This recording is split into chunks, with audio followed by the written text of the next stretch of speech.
also, you guys Stellar's amazing with how cheap your gas fees are. I mean, Yeah. there's nobody else that comes near that. And, that's important to us and important to our clients. So it's really been I think, a terrific journey together. Yeah, the idea of the way the network has the consensus mechanism on the network, the way that it operates is to try to maintain those low fees for developers. Ultimately, developers like you are the ones who you still have to set it up, the processes, and certain developers are going to have to charge certain things to layer on for their clients. But that's the notion. Technology should be on that side of it. It should be on the side to keep things low, so that everything else can grow on top of it. So that makes me super happy to hear. It's one of the things we're building other parts of the network with the ecosystem, smart contract layers, all those things, and keeping classic Stellar, and even on the smart contract layer, really watching and maintaining those fees is a really important part of what we want to see. In terms of what you see next with respect to whether that be Franklin Templeton or other folks out there that you see leveraging blockchain, not just Stellar, what do you see happening with this ecosystem? I mean, you've been through a gamut of financial services. So how do you see this? So I think it's a couple things. First of all, I do think, so today we announced adding Polygon to the, to the Benji ecosystem. And I do think this cross-chain or interoperability is going to be really important. So until that improves, I think that's going to slow some of the progress, right? And I describe it a little bit like if you were trying to put together an investment portfolio and you had to choose between the New York Stock Exchange and the NASDAQ, you wouldn't be able to pull together a full portfolio. So I think that's something that's going to hold it back a little bit, but it's getting better, right? But I can tell you what we're excited about. One, once we built the system, I mean, we were pretty astonished by how cost effective it really was. We ran 4 transfer agency systems that we had ourselves over the years that we had acquired. And so we understood all of the different, that one was on a mainframe and others were on an AS400 and various things, right? To see how efficient this system is once it's built on the chain where you have the permanent record, got us really excited to say, okay, we can do more. So then we think about, well, what other things can we do? What gets me fired up is not only do I think that it's going to be more efficient, but it's going to open up new types of investment capabilities. And I love to use the example of Rihanna's NFT, where she issued 300 of them. I'm sure she was just dabbling in it. Yep. At, $210 each, you get 0.0033% of one of her songs in a royalty. The only way that you could do that is because you have blockchain, which does, 1, it allows a payment mechanism, 2, a smart contract, and 3, that you can prove you own it with the general ledger. And so, imagine 0.0033 is infinitesimal as far as what a payment is. But here somebody can play her song on Spotify. Smart contract says, okay, you have the right to this, and comes in and pays you in your token.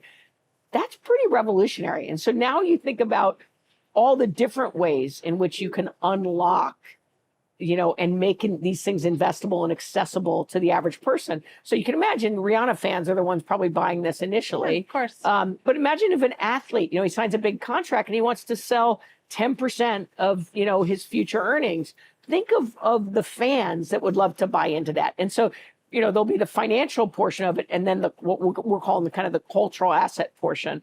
So what I get excited about is neither of those examples are correlated at all to traditional equity and fixed income. And somebody building an institutional investment portfolio really looks for uncorrelated assets.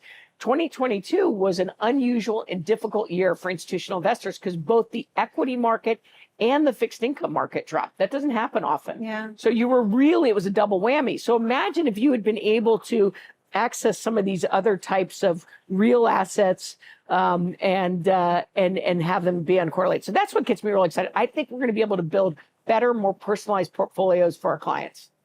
It's so great. I love that you talked about the interoperability. Cross-chain interoperability to me is the only way that we can actually make sure that we don't end up with the same financial infrastructure we have today, which is antiquated and old. Yeah. So cross-chain piece is so, so important. We focus so much on this notion of figuring out how those bridges can be safe and how you can do. Yes. Right now, the best cross-chain, the best way to do interoperability is through a centralized entity like yourself, so that you can do that issuance on different chains. But eventually, I think it'll come. Yep. And I think that actually opens the world up too. And it's more in line with the way that we wanted the internet to be. The underlying infrastructure is decentralized and open and standards-based, but everything on top sort of grew very isolated and centralized. That's not what we wanted, and we don't want that in financial services. So that makes me super happy. And then from the standpoint of what the assets, like I feel like that's super limitless. Like the things that can like come together and be pulled. And I think it's like I am not the creative type. I'm really good at organizing things. I'm really good at putting things together. I'm really good at like managing and bringing companies and individuals together. The creative part though, I marvel at that. So when I watch people come up with these ideas, that is what like drives it for me.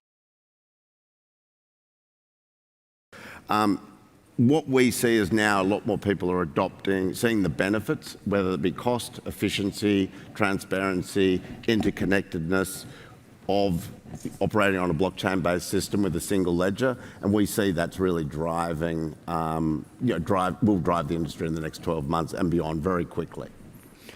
So you feel it's the efficiency gains from putting a fund structure on a chain?